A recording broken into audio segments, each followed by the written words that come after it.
रोटी, कपड़ा और मकान के बाद पानी ही इंसान की सबसे बड़ी जरूरत है। यही पानी आज हिंदुस्तान में सूखे की मार झेल रहे 7 राज्यों के लिए बड़ी चुनौती बन गया है। लेकिन सबसे बुरा हाल महाराष्ट्र का है। आज इंडिया टीवी आपको महाराष्ट्र के उन सूखाग्रस्त इलाकों की तस्वीर दिखाएगा जहां पानी पथ की चौथी लड़ाई लड़ी जा रही है। देखिए इंडिया टीवी संवाददाता अनीता शर्मा बिष्ट की यह खास रिपोर्ट।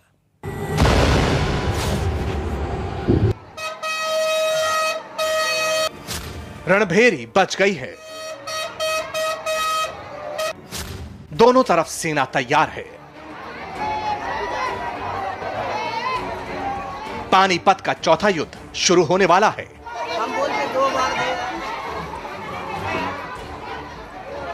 हर कोई दुश्मन को खत्म करने के लिए टूट पड़ा है। यह दुश्मन है सूखा। ये लोग हर पल पानी के दुश्मन से युद्ध लड़ रहे हैं। पानी के लिए युद्ध, बूंद बूंद के लिए युद्ध। आखिरकार कुछ लोग दुश्मन को हरा देते हैं, लेकिन कुछ पर यह दुश्मन भारी पड़ जाता है। पानी के लिए जंग लड़ते हुए लोगों की यह तस्वीरें महाराष्ट्र के बीड जिले के लोणी शाहजहांपुर गांव की हैं। यहाँ रोजाना ऐसे ही पानी के लिए जद्दोजहद करनी पड़ती है। अभी यहाँ पर एक पानी का टैंकर आया है, सरकारी टैंकर है।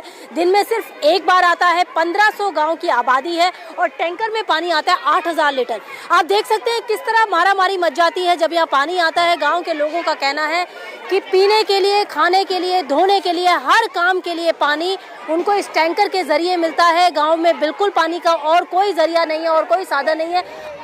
सूखे की मार झेल रहे महाराष्ट्र की ये तस्वीरें इंडिया टीवी के कैमरे में कैद हुई हैं। इंडिया टीवी संवाददाता अनीता शर्मा बिष्ट और कैमरामैन भान प्रकाश ने पूरे गांव का जायजा लिया। पानी आता है, पूरा पड़ता है, आपको यह लगता है कम होता है? कम होता है। पानी पुरत नाही, कम पडतंय। इतकी गर्दी तुम्हाला तर दिसतंय ना। जिस तरह पानी लेने के चक्कर में लोग टैंकरों पर चढ़ जाते हैं, उसमें कुछ लोग टैंकर पर बैलेंस नहीं बना पाते और नतीजा नीचे गिर जाते हैं। पानी की मारामारी के लिए खुद हादसे का शिकार हो जाते हैं। टैंकर आता है लूनी गांव में तो लड़ाई झगड़े हो जाते हैं। पानी के लिए मारकाट तक मच जाती है। इस वक्त हमारे साथ ये साहब है, इनके हाथ में चोट लग गई थी पानी लेते हुए। कैसे चोट लगी? वहाँ जाके वो नली डालते वक्त जो वहाँ से वो आदमी वो गिरा और पानी नहीं मिला, इसके वास्ते ऊपर से गिरा है, यहाँ से लग गया उसको। लोगों का लड़ाई झगड़ा भी होता है जब? हाँ, लड़ाई झगड़ा होता हमेशा। पानी के लिए मारामारी रहती, नहीं मिला तो दिन भर पानी नहीं मिलता। इंडिया टीवी के कैमरे में पानी के लिए हो रही जद्दोजहद की एक एक तस्वीर कैद हो रही थी। देखिए, पानी के टैंकर की खबर इन्हें भी लगी, लेकिन घर दूर होने की वजह से टैंकर के पास पहुंचने के लिए दौड़ लगा रहे हैं। पूरा का पूरा गांव इस टैंकर के पास इकट्ठा हो जाता है, लेकिन आखिर में नजर आती है सिर्फ 2 तस्वीरें।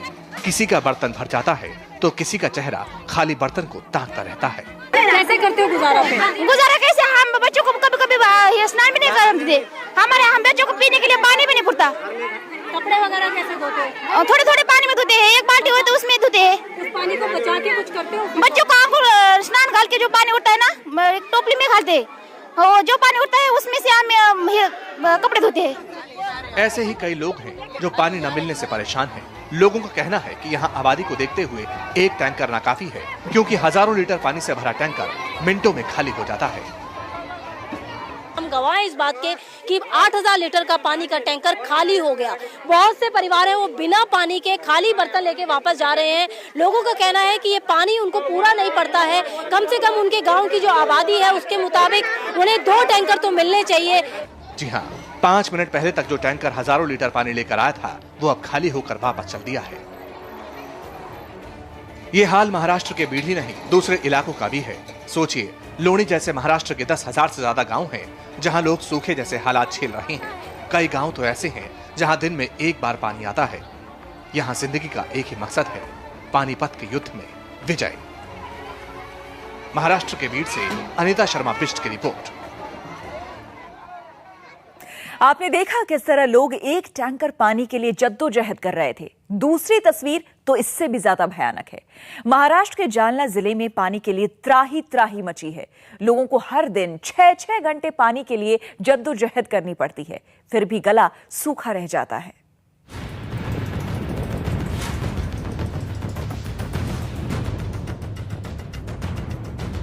इंडिया टीवी संवाददाता अनिता शर्मा बिष्ट पानीपत के चौथे युद्ध की एक दूसरी युद्ध भूमि के लिए निकली।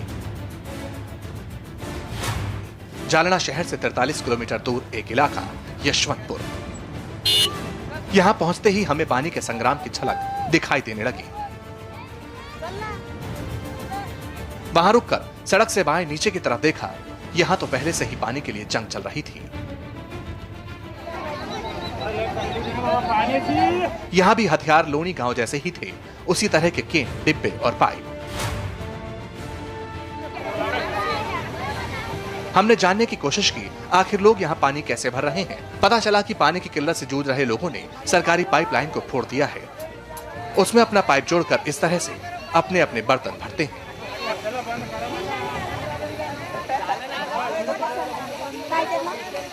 हाँ, पाइप फिर क्या करेंगे, पानी दे, नल नहीं छोड़ तो फिर तोड़ रहे इसको, फिर पाइप को करेंगे क्या, फिर फोड़ फाड़ के ले रहे। 2 दिन बंद करते फिर और आके फोड़ देते। तकलीफ है, कुछ फोड़ देना, कोई इसकी भी तकलीफ है, हर पूरे जालने में तकलीफ है। आलम यह है कि सूखे से बेहाल जालना में पानी की किल्लत ने इन लोगों के जीने का तरीका ही बदल कर रख दिया है। यहाँ आने वाले तमाम ऐसे लोग हैं जिनके रोजाना 4 से 6 घंटे इस पानीपत के युद्ध में ही खर्च हो जाते हैं। 3-3, 4-4 दिन के बाद नहाते हैं, वो भी बड़े मुश्किल से बास आने लगती है उनके आंग में। तभी क्या करना, मजबूरी मारे निकालना पड़ रही दिन दो बहुत। सोचिए, जिस जगह पर शायद आप खड़ा होना भी पसंद नहीं करेंगे, वहाँ लोग घंटों पानी के लिए खड़े रहते हैं। गंदे पानी में हर तरफ कपड़े धोते नजर आते हैं। लोग वहीं खड़े खड़े कपड़े पहने पहने ही नहा लेते हैं। पानी मिल रहा ना यहाँ पे, पानी के वास्ते जितने लोग को यहाँ पे आने पानी के वास्ते पाइप फोड़ रहे। अब तू पानी छोड़ेंगे तो कुछ नहीं होगा। ये कहाँ से आ रहा है अभी पानी? ये पानी सागर से आ रहा है। ये पाइप का लोगों ने फोड़े होंगे, हमको मालूम नहीं किने फोड़ा था। पूरा का पूरा जालना सिर्फ वाटर टैंकर्स के जरिए चल रहा है। हम आपको दिखाते हैं इस वक्त ये नज़ारा जो आप देख रहे हैं। शाहगढ़ से जालना की तरफ जो वाटर पाइप जाती है, लोगों ने उसे तोड़ दिया है बीच में और उसमें कोई पानी को भर रहे हैं अपने, ताकि दिन भर का गुजारा चला सके। लोगों ने हमें बताया कि वो यहाँ यशवंत नगर का ये इलाका है, लोग बहुत दूर से पैदल चल के आते हैं। कई लोगों का परिवार है और उनके लिए मुश्किल पड़ता है बिना पानी के गुजारा चलाना। उनके दिन भर का जो आधा समय है वो पानी भरने में जाता है। करीब 4 घंटे तक पानी के संग्राम पर लोगों से बातचीत के बाद हम ऊपर सड़क की तरफ पहुंचे। यहाँ हमें एक शख्स अपने बच्चों के साथ मोटरसाइकिल पर पानी ले जाते हुए नजर आया। पानी की बहुत प्रॉब्लम चालू है। काम देखना कि अब पानी देखना, एक तो हाथ पे कमाने वाले आदमी है, काम भी देखना, पानी भी देखना पड़ेगा। इसके वास्ते बच्चे भी सब साथ में, कमाना भी पानी पिलाना। पानी नहीं मिला जालना छोड़ के चले जाएंगे। उसी सड़क पर जब हम आगे बढ़े तो सिर पर बर्तन लिए सुशीला मिल गई। सुशीला से पूछना ही था कि वो तो फट पड़ी। मेरे को तो मिलता ही नहीं पानी कभी। इतनी भीड़ रहती, सब लोग भरते और हमको पानी नहीं मिलता। तो पाइप फाड़ दिया लोगों ने, फिर क्या करेंगे, मरेंगे क्या लोग? पाइप फाड़ने का नहीं, सब उठा देने का वो पाइप। क्या करेंगे पाइप नहीं तो सरकार तो आके बंद भी कर देती है, फिर बर्तन देते लोग, सब फोड़ देते। फिर पानी नहीं तो क्या करेंगे, बोलो, मर जाएंगे इतने लोग पानी नहीं तो। सुशीला घर चलाने के लिए नौकरी भी करती हैं, लेकिन उसी घर में इस्तेमाल होने वाले पानी के लिए भी उतनी ही मेहनत करती हैं जितना नौकरी में। नौकरी करके मैं काम पानी लाती, तो उससे तो पानी से तो गुजारा नहीं होगा ना। सुशीला के पड़ोसी हैं भानुदास, जिन्हें हर महीने पानी के लिए 2000 रुपए खर्च करने पड़ते हैं। भानुदास कितने परेशान हैं, इसका अंदाजा इनकी बातों में झलक रहा है। तो ऐसा लग रहा है कि ये छोड़ के हम हमारे गांव चले जाएं। 1 महीने 15 दिन तक देखेंगे, और वैसे भी गांव में पानी है, सब है हमारा इधर 40-45 किलोमीटर में, अच्छा है। सुना आपने, लेकिन इसके बाद भानुदास ने हंसकर जो बात कही, उसने पानी को लेकर तड़प रही उनकी आत्मा का दर्द बयां कर दिया। कोई मेहमान भी आए तो हम मेहमान को बोलते आओ मत, पैसे लगे तो लेके जाओ, मुकाम को मत रहो, सुबह आना शाम को चले जाना। सुशीला और भानुदास जैसे लोग तो बस सूखे से बेहाल महाराष्ट्र की पानगी भर हैं। कई इलाकों की हालत तो इससे भी बदतर है। लोगों को 15 दिनों में सिर्फ 1 बार पानी मिलता है, तो ग्रामीण इलाकों में वो भी नसीब नहीं। महाराष्ट्र के जालना से अनिता शर्मा बिष्ट की रिपोर्ट।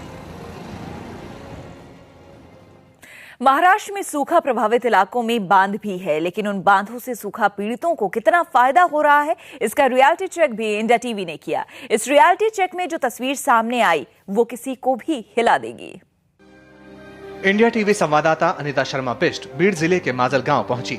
यही वो डैम है जहां से हजारों घरों के लाखों लोगों को पीने का पानी मुहैया होता है। दूर से देखने में तो लगता है कि ये डैम पानी से लबालब भरा है, लेकिन नजदीक से देखने पर इंडिया टीवी के कैमरे में डैम और उसके पानी का जो सच कैद हुआ वो महाराष्ट्र के बीड़ जिले के लिए आने वाले खतरे की बड़ी आहट है।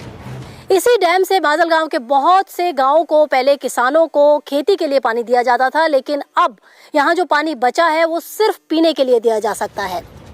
लोगों के मुताबिक पिछले साल तक यहाँ ऐसे हालात नहीं थे, बांध में पानी था, लेकिन इस साल हालात बदल गए। पानी का लेवल लगातार नीचे गिरता चला गया। बारिश के बाद कुंडलिका नदी से पानी आता था, वो भी नहीं आया। ये साल में अभी पानी कम रहने के बाद 0% पानी है। 0% पानी करके खाली पीने के वास्ते पानी स्टॉक करे वाला अभी बाकी इंडस्ट्रियल एरिया कुछ किसको भी पानी देने को नहीं है अपने पास। कहने को तो माजल गांव डैम का पानी माजल गांव के अलावा बीड़ शहर और उसके आसपास के 11 गांव को दिया जाता है, लेकिन लोगों का कहना है कि डैम का पानी कई गांव तक नहीं पहुंच रहा, जिससे सूखे जैसे हालात पैदा हो रहे हैं। खाली पीने के लिए पानी यहाँ पे आरक्षित किया वाला है। इसकी वजह से जो 20 गाँव ने जो अपना खेती बाड़ी घर और गाँव छोड़ के बलिदान दिया वाला इस डैम के लिए, उनको तो खेती बाड़ी के लिए तो पानी नहीं मिल रहा अभी। सबसे ज्यादा चिंता की बात यह है कि माजल गांव बांध का बचा कुचा पानी सिर्फ 2 महीने के लिए लोगों की प्यास बुझा सकता है। सोचिए, सिर्फ 2 महीने, इसके बाद क्या होगा। महाराष्ट्र के बीड़ का ये वो डैम है जिसने आसपास रहने वाले कई किसानों को सपने दिखाए। डैम बनेगा तो पानी आएगा और पानी से लोग खेती कर सकेंगे। इसके लिए बाकायदा जमीन का अधिग्रहण किया गया, लेकिन डैम बना नहीं। लोगों के सपने टूट गए, किसान कर्ज तले दब गए, किसानों ने आत्महत्या कर ली, जिंदगी का सूरज डूब गया। सबसे ताजा मामला है कर्जत के कोंडली बाबा का, जिन्होंने अपने ही खेत में इस नीम के पेड़ से 21 तारीख को, पिछले महीने के 21 तारीख को फांसी लगाकर जान दे दी। वो एक्चुअली 15 दिन से तो फिर ज्यादा ही परेशान लग रहे थे। जो अपने ये साल में फसल बर्बाद हो गई थी, कर्ज था बेटी की शादी का, बता रहे। बेटी की शादी का तो बहन की शादी का खाली जो पंगत के लिए लिया होगा 1 लाख तक तो होगा, और मेरे पढ़ाई का जो देते होंगे वो होगा 1 लाख तक। 2 लाख तक कर्जा हुआ। तो पिताजी को लगा कि एक साल पीक अच्छी जमीन पिकेगी, पीक आएगा, और पीक आने के बाद मैं लोगों का साहूकार का जो कर्ज है चुका दूंगा। महाराष्ट्र के सोलापुर के जिस उजनी डैम के पानी से किसानों की फसल और जीवन चलता था, उस पानी को गलत तरीके से चीनी मिलों और उद्योग कंपनियों को बांटा गया, जिसके बाद अब 25 लाख से ज्यादा किसानों को भयंकर सूखे का सामना करना पड़ रहा है। किसानों के मुताबिक गर्मी के लिए पानी बचा कर नहीं रखा गया, जिसका नतीजा है कि अब उजनी डैम में मात्र 15 से 20% पानी बचा है। सोलापुर देश के 2 बड़े केंद्रीय मंत्री शरद पवार और सुशील कुमार शिंदे का चुनाव क्षेत्र है। पूरे एशिया में सबसे ज्यादा चीनी मिलें और गन्ने की पैदावार यहीं होती है। ज्यादातर चीनी मिलें कांग्रेस और एनसीपी नेताओं की है। ऐसे में सवाल है कि मिलों को पानी देना ज्यादा जरूरी था या फिर किसानों को, जो अब त्राहिमाम कर रहे हैं।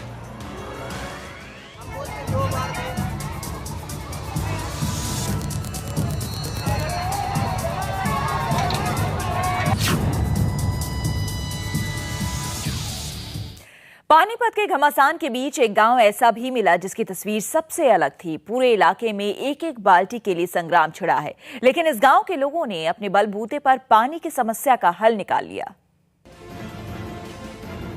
पानीपत के चौथे युद्ध की एक और जमीन के सफर पर निकली इंडिया टीवी संवाददाता के रास्ते में नित्रुण गांव आया। वो गांव जिसने सूखे से जूझते इलाके में खुद को तरोताजा रखने का कमाल कर दिखाया है। गांव की पंचायत ने एक बड़ा अच्छा कदम उठाया है। गांव वालों ने पैसे मिलाए हैं और मिलकर बोरवेल खोदे गए हैं और पानी अब गांव वालों के घर के दरवाजे तक पहुंचा है। जी हाँ, इसका जीता जागता नमूना है गांव की ये नायाब कोशिश। ये बोरवेल है और इससे जुड़ा है ये नीले रंग का पाइप। इस पाइप के जरिए नित्रुण गांव के करीब 500 लोगों के घरों में पानी पहुंचता है। ये देखिए, यहाँ जो हमारे ग्राम पंचायत सदस्य है और उप सरपंच है, उनके बोर से हमें पाइपलाइन की गाँव तक, और लोगों से 1000 रुपए 2000 रुपए ऐसे जमा करके वहां तक हमारे यार ये 2 पाइपलाइन से अब तक 500 लोगों को पानी मिलता है। इसी तरह का एक और बोरवेल गांव के अंदर लगा हुआ है, जिसके जरिए गांव वालों को एक तय वक्त तक रोजाना लगातार पानी मिलता है। दूसरा बोरवेल इधर खोदा गया है जिसका पानी इस टैंक में आके जमा होता है और गांव के लोग इस इन नलकों से जब चाहे पानी ले सकते हैं। 12 बजे पानी आता है इसमें और 8 बजे तक पानी रहता है। गांव में पानी अब शहरों की तरह आता है, लेकिन गांव के लोगों को एक नया डर सताने लगा है, क्योंकि जमीन के नीचे भी पानी कम हो रहा है। इसकी वजह से अब बोरवेल से मिलने वाले पानी में कमी आने लगी है। अभी तो बस 8 अंडे ही मिलते हैं। पहले कितना मिलता था? पहले तो बिल्कुल भी नहीं था। पहले जब लिया था तो ज्यादा था, अब रोज रोज कम कम होता है। हालांकि गांव के जागरूक लोगों ने इस कमी को पूरा करने के लिए कमर कस ली है। जो आने वाले दिन है इसके लिए हम सब गांव के लोग और काश्तकार मिलके जो ये वाटर लेवल कैसा बढ़ाना है, ये गांव की ये हमारा जो पानी है, बारिश का पानी है, हमारे गांव में कैसा अड़ाना है, इसके लिए हमारा ये चालू है। गांव वालों के हाथ में जितना है उतनी कोशिश वो कर रहे हैं, लेकिन इस गांव में आय खुशहाली बरकरार रहे, इसके लिए इंद्र देवता की मेहरबानी भी बेहद जरूरी है। महाराष्ट्र के मराठवाड़ा से अनिता शर्मा बिष्ट की रिपोर्ट।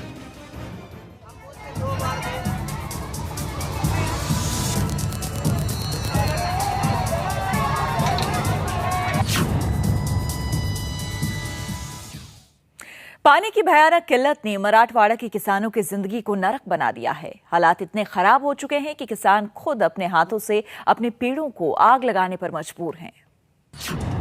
मराठवाड़ा में सुलग उठी ज्वाला, किसान खुद लगा रहे पेड़ों को आग। वो पेड़ जिन्हें उन्होंने बच्चों की तरह पाला, वो उनके गुस्से का शिकार हो रहे हैं।